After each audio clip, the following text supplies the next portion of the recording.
Thanks. Well, one person is dead in Dallas County. At least a dozen are injured after what was likely a tornado spun through that area. Cullerton's Kevin Schwaller is live there this morning just south of Buffalo. And Kevin, you were there before the sun came up. So what are you seeing now that you've been able to move around in the daylight? Well, we're noticing just how extensive this damage is. We're seeing things like this. The suspected tornado just splintered parts of this tree. It flung a mobile home through this yard. You can see the debris across the yard here. Family and friends, though, are coming out to help clean up. And we spoke to a man who lives here and was out here last night. With daylight comes the first true look at the damage. As the storm hit in darkness, only fires and flashlights revealed its power. Cattle traders over here, it's down in the field down there in the pond. Nothing rests unturned on Steve Allen's farm. They ain't got a fence left anywhere. Search teams went site to site checking for the injured. Neighbor right here, Johnny, they hauled him into the hospital, but I haven't heard anything about him. Rain and stuff started and the hail hit. We caught up with Johnny Ray. Yeah, I'll be all right. I'm just sore. He's now out of the hospital and overall he's okay, which is nothing short of amazing when you hear what he remembers about the storm. Next thing I know, I'm waking up out there in the yard.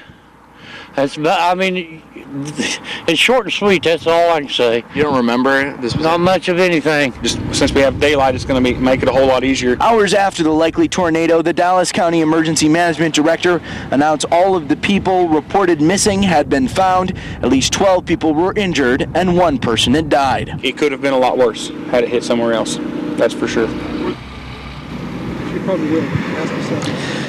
Now the worst damage was across 65, just behind where our camera is now. We do have crews that are waiting to get into some of that area to get a better look at what happened there. From what we saw this morning, or we're allowed to see, it was fairly extensive. That's where a mobile home was. That was also where that person was found dead. Now Johnny also has a son that lived here. He is also out here today and is doing all right now, which again, as I said before, is pretty amazing considering he doesn't even remember exactly how he went from being here at home to being in the yard. Kevin, these people are so brave and so strong and stoic after what happened to them. I just can't get over that. What was it like trying to drive in there last night? Did you have to dodge a lot of things in the road?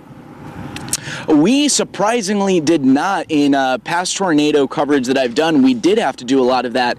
But the crews did a pretty good job of at least clearing 65 and a lot of the main drags. It was more difficult to get back into the most badly damaged area that I was talking about before.